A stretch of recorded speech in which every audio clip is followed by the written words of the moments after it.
दो पेच भी बताऊंगा कि क्या वो रिपोर्ट आपके पक्ष में आई है या नहीं आई।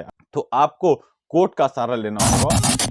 अगर आपकी जमीन पर कोई कब्जा करके बैठा हुआ है, कोई भूमाफिया या कोई दबंग व्यक्ति आपकी जमीन पर कब्जा करके बैठा है, तो उस केस में आप क्या करेंगे, कंप्लीट डिटेल बताने वाला हूं।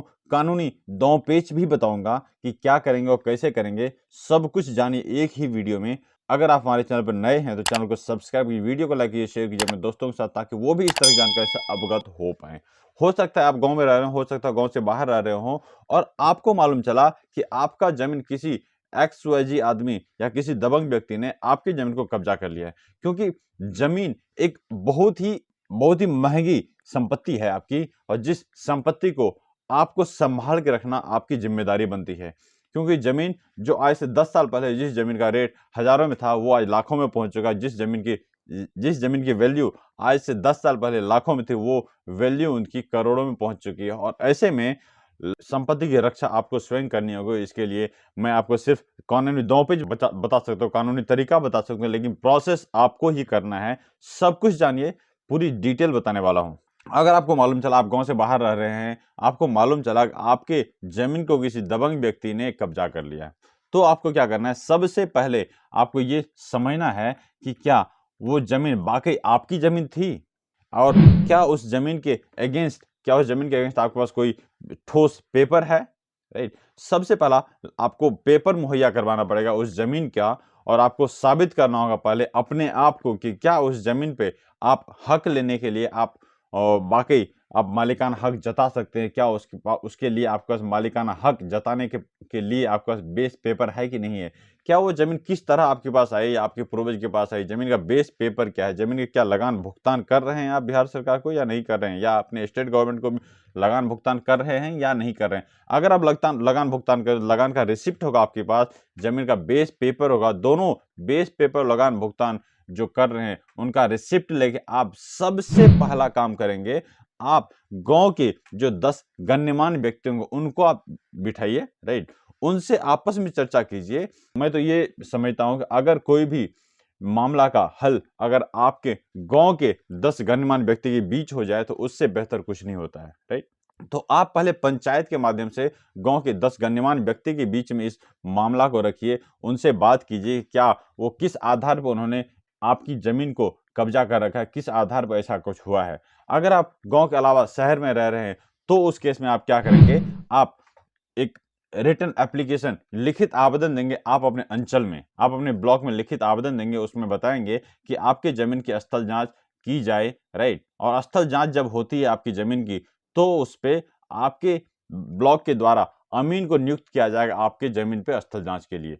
प्लॉट पे स्थल जांच के लिए जाएगी अमीन, आपका पक्ष देखेगी, आपका पेपर देखेगी, पेपर का जेरॉक्स कॉपी उनको दीजिए, और साथ ही साथ उन जो जिस भी व्यक्ति ने आपके जमीन को दबा रखा है, आपके जमीन पे कब्जा कर रखा है, उन व्यक्ति का पेपर देखें। अगर उनको वो पेपर कोई मुहैया नहीं करवा पाते हैं, तो उस केस में जो भी फैसला लेगा अमीन एक रिपोर्ट बना के सबमिट करेगा अंचल को। राइट, और उस रिपोर्ट को समझने की कोशिश कीजिए, क्या वो रिपोर्ट आपके पक्ष में आई है या नहीं आई। अगर वो रिपोर्ट आपके पक्ष में आई है, उसके बावजूद भी वो दबंग व्यक्ति आपका जमीन नहीं छोड़ रहा है, फिर क्या करेंगे आप, तो आपको कोर्ट का सहारा लेना होगा। और उसके लिए आप स्पेसिफिक रिलीफ एक्ट सेक्शन 6 में, राइट, आप कोर्ट में अपना दावा पेश कर सकते हैं।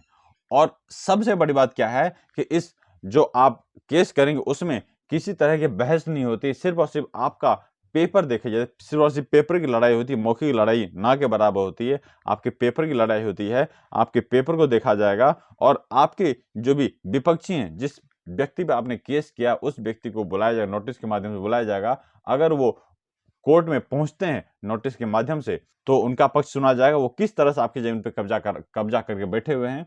अगर वो एक या दो नोटिस के बाद भी वो कोर्ट में नहीं पहुंचते हैं, तो आपके पक्ष में एक तरफा फैसला सुना दिया जाएगा।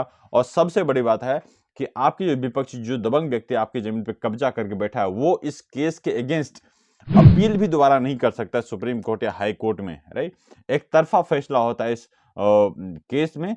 लेकिन इसका कंडीशन एक है कि आप अगर जमीन आपका किसी स्टेट गवर्नमेंट के द्वारा कब्जा किया हुआ है, हो सकता है कि स्टेट गवर्नमेंट ने आपकी ज़मीन से होकर के रोड गुजरा हो, आपकी ज़मीन से होकर के नहर गुजरा हो सकता है कि कोई भी सरकारी भवन बना हो और उसके लिए आपको मुआवजा दिया जा चुका हो स्टेट गवर्नमेंट के द्वारा, तो आप इस केस सेक्शन के अगेंस्ट गवर्नमेंट पे आप केस नहीं कर सकते हैं, राइट?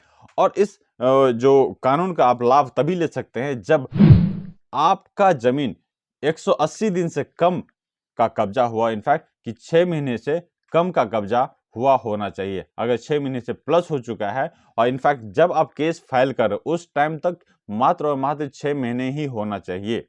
कोई व्यक्ति 6 महीने से ज़्यादा समय से कब्जा कर रखा है और मेरे पास सब कुछ पेपर आपके पास है और फिर भी वो व्यक्ति नहीं छोड़ रहा आपका ज़मीन, तो उस केस में आप क्या करें? अगर आपको इस तरह की डिटेल चाहिए, आने वाली वीडियो में वो पूरा इन डिटेल वीडियो बनाऊंगा और बताऊंगा आपको किस तरह से आप कब्जा हटवा सकते हैं।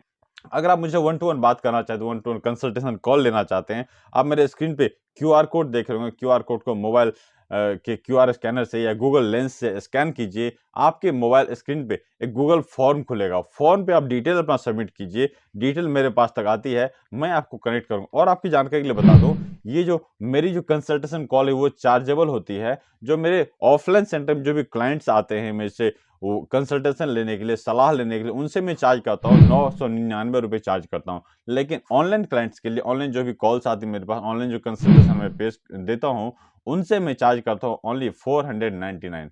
सो वो देख लीजिए आप, राइट? मिलता हूँ अनदर वीडियो में, तब तक के लिए अपना ख्याल रखिए। Have a nice day, take care.